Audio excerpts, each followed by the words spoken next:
Welcome to Post Network Academy, where we bring you top tier educational content designed to help you grow your professional skills and expertise. Visit our website at www.postnetwork.co for more resources, programs, and resources. Also, don't forget to follow us on Facebook and LinkedIn for updates on our latest offerings. Make sure to subscribe to this Post Network Academy YouTube channel so you never miss out on our educational tutorials. In today's session, we will be solving a variance problem for a discrete frequency distribution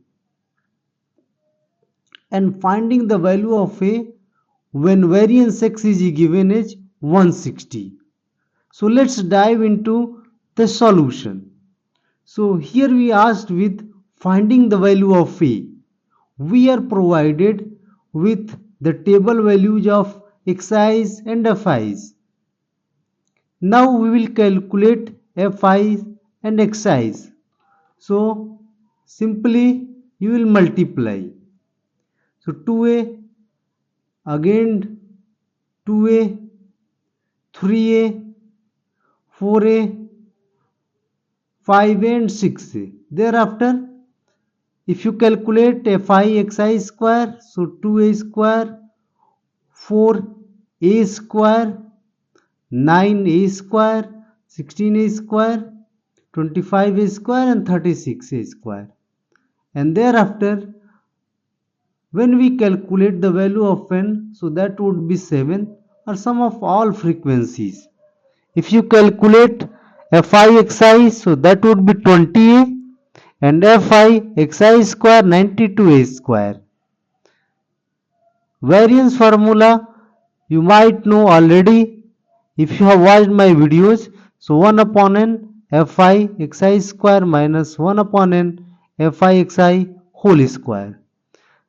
Thereafter plug all the values here. So 160, it is already given variance, and this just plug the values Fi Xi square, which is 92A square, and here Fi Xi is 20A and n is 7. Thereafter just expand, so you will get 160 is equal to the expression. If you combine the terms, so you will get 160 is equal to this expression.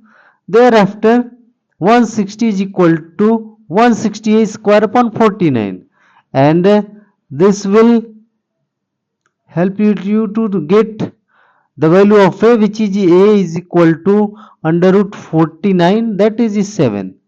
So the value of A would be 7. So hope you understood this concept. In this one problem, variance is already given, and what was to find? You need to find the value of A. So we have found. Hope you understood it. Thanks for watching the video.